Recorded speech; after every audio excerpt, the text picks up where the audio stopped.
আমার আজকের রেসিপি দই কাতলা। খেতে অত্যন্ত সুস্বাদু আর মাছ খেতে বাঙালিরা ভীষণই পছন্দ করে। চলো দেখে নেওয়া যাক আমি কিভাবে বানাই বাঙালির অত্যন্ত প্রিয় এই দই কাতলা রেসিপি।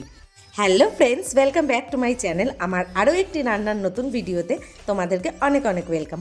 আশা করি তোমরা সবাই সুস্থ আছো, ভালো আছো, আর আমরাও ভালো আছি। আজ নিয়েই চলে এসেছি বিয়েবাড়ি স্টাইলে দই কাতলা। চলো রেসিপিটা শুরু করা যাক, আর ভিডিওটা স্কিপ না করে পুরোটা দেখতে থাকো।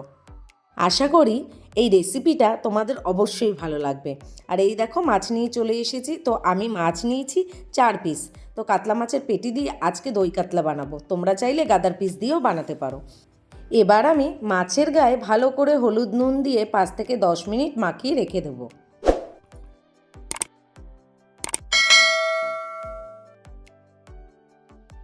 খুব ভালো করে নুন হলুদ মাখানোর পর এখানে আমি একটা মিক্সিং বোল নিয়ে নিয়েছি। তার সাথে 2 টুকরো আদা আর কয়েক কোয়া রসুন আর একটা গোটা পেঁয়াজ আমি পেস্ট করে নেব। আর তার সাথে দিয়ে দিয়েছি একটা টমেটো আর 2টো শুকনো লঙ্কা। তো বন্ধুরা, যেহেতু আমি গুঁড়ো লঙ্কা ব্যবহার করব, সেই কারণে আমি 2টো শুকনো লঙ্কা দিলাম, যাতে কালারটা খুব ভালো আসে। এবার আমি পেস্ট করে নেব। আর এখানে দই কাতলা বানানোর জন্য কিছু কাজু বাদাম আর আমন্ড বাদাম, চীনা বাদাম আর একটু কিশমিশ দিয়ে আমি একটা পেস্ট বানিয়ে নেব। এবারে দই কাতলা বানানোর জন্য মেন উপকরণটা নিয়ে নেব। তো এখানে দেখো কী কী মশলা দিয়ে দিয়েছি। প্রথমে আমি দই দিয়েছি, জিরের গুঁড়ো, ধনের গুঁড়ো আর লঙ্কার গুঁড়ো দিয়ে আমি ভালো করে ফেটিয়ে নেব, যাতে দইটা কেটে না যায়। তো বন্ধুরা, আমি এখানে কড়া বসিয়ে দিয়েছি আর কড়াইটা খুব ভালো করে গরম হয়ে গেছে। এবার আমি তেল দিয়ে দিলাম। তো আমি একে একে মাছগুলোকে এবার ভেজে নেব। আর বন্ধুরা, মাছগুলো কিন্তু অল্প পরিমাণে ভাজতে হবে, যেহেতু এটা দই কাতলা বানাবো। বেশি মাছ ভাজা হয়ে গেলে খেতে কিন্তু ভালো লাগবে না, আর অতটা টেস্টিও হবে না। তো একে একে আমি মাছগুলো একটু উল্টে পাল্টে নিলাম। আর দেখো এইভাবে অল্প অল্প লাল করে আমি একটু ভেজে নিয়েছি মাছগুলো। আর মাছ ভাজা আমার কমপ্লিট হয়ে গেছে। এই যে সব মাছ আমি ভেজে নিয়েছি। এবারে এই কড়াতেই খানিকটা পরিমাণে আমি তেল দিয়ে দেবো। তো যেহেতু আজকে দই কাতলা বানাচ্ছি, তেলের পরিমাণটা কিন্তু একটু বেশি থাকবে। তো তেলটা খুব ভালো করে গরম হয়ে গেছে। এবার আমি দিয়ে দেবো ফোড়নে একটু জিরে, 2টো তেজপাতা, শুকনো লঙ্কা, কয়েকটা এলাচ, লবঙ্গ আর সামান্য কয়েকটা জয়িত্রী। আর গরম মশলা থেকে গন্ধ বেরিয়ে গেছে খুব সুন্দর একটা। এবার আমি দিয়ে দেবো পেঁয়াজ বাটা। তো পেঁয়াজ, আদা, রসুন যেটা বেটে রেখেছিলাম সেটা দিয়ে এবার ভালো করে কষিয়ে নেব। তো বন্ধুরা, যত তোমরা কষাবে ততই কিন্তু রান্নাটা সুন্দর হবে। তো এর সাথে দিয়ে দিলাম লবণ স্বাদ মতো আর একটু হলুদ। আজকে কিন্তু আমি হলুদের ব্যবহার করছি, তোমরা চাইলে এখানে হলুদটা স্কিপ করতে পারো। এবার আমি মশলাগুলো সব দিয়ে ঢেকে দিলাম। তো এবার একটু ঢাকনা খুলে দেখবো কেমন হয়েছে। আর এই দেখো মশলার গায়ে থেকে কিন্তু তেলও ছেড়ে দিয়েছে। এবার আমি খুব ভালো করে নাড়াচাড়া করে নেব। আর এই মশলা কষানোর ওপরে দিয়ে দেবো একটু স্বাদ আনার জন্য চিনি।